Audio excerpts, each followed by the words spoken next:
Bismillahirrahmanirrahim. Assalamualaikum warahmatullahi wabarakatuh. Perkenalkan, nama saya Indra Suryadi dari mahasiswa program studi Ekonomi Syariah semester 7 kelompok 1. Nah, pada kesempatan kali ini saya ingin memenuhi tugas dari mata kuliah Manajemen Investasi Islam dengan tugas midtest. Pada kesempatan kali ini saya akan membahas tentang materi pasar modal syariah. Nah, untuk lebih jelasnya, mari kita tonton video ini sampai habis.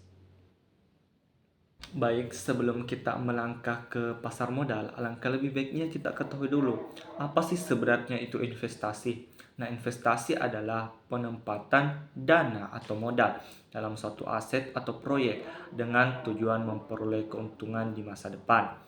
Nah, investasi ini biasanya melibatkan pembelian saham, obligasi, properti, atau jenis aset lainnya sebagai cara untuk meningkatkan nilai investasi.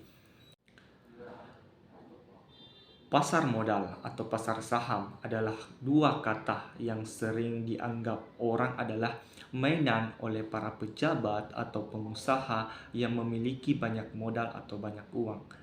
Tetapi semakin ke sini, investasi ini sudah dilakukan atau sudah diketahui oleh kalangan orang karena berbagai literasi, informasi yang didapatkan baik itu di media cetak maupun media non cetak. Nah, investasi itu bisa kita mulai dari diri sendiri, dari keluarga, dari teman, maupun sebagainya. Karena investasi itu bisa dilakukan oleh siapa saja. Oke, mungkin kita sering atau sudah mendengar kata pasar saham, pasar modal, atau investasi. Tetapi kita tidak tahu bagaimana sih cara kerja dari pasar saham atau pasar modal itu sendiri. Nah, simpelnya begini. Untuk menjawab pertanyaan itu, kita harus mengerti terlebih dahulu pasar modal yang sering kita sebut pasar saham. Itu memang benar kayak pasar atau tidak? Analoginya begini. Kita yang pergi ke pasar sebagai pembeli adalah investor yang siap transaksi di dalamnya.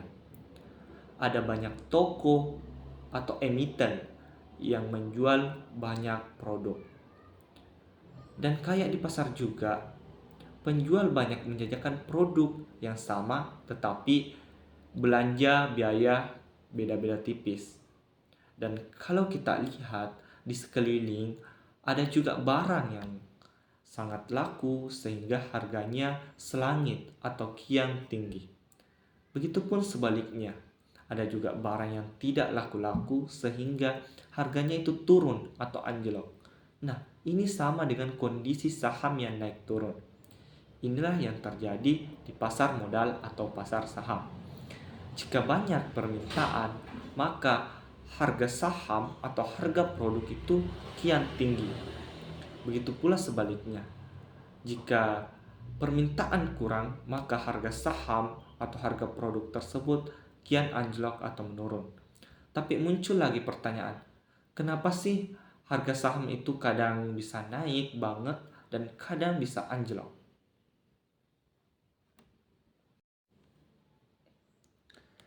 Jadi, sebelum menjawab pertanyaan itu, sebelumnya saya akan menjelaskan saham.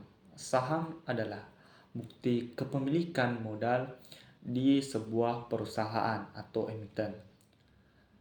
Tetapi tidak semua perusahaan tersebut ada di pasar modal. Dalam artian tidak semua perusahaan itu terdaftar dalam pasar modal. Karena ada beberapa syarat yang harus dipenuhi oleh perusahaan sehingga perusahaan tersebut masuk dalam pasar modal. Misalnya satu, memiliki struktur perusahaan yang jelas, sudah menghasilkan laba, dan punya aset nyata. Ini adalah contoh kecil salah satu syarat perusahaan itu masuk di pasar modal. Analoginya begini, ketika perusahaan memiliki kenaikan yang cukup signifikan dan ingin membuka cabang baru, nah untuk membuka cabang baru kan memerlukan modal yang tinggi. Jadi perusahaan tersebut menjual sebagian kepemilikan perusahaannya ke orang-orang yang ingin berinvestasi melalui pasar modal. Nah, hal ini disebut dengan IPO.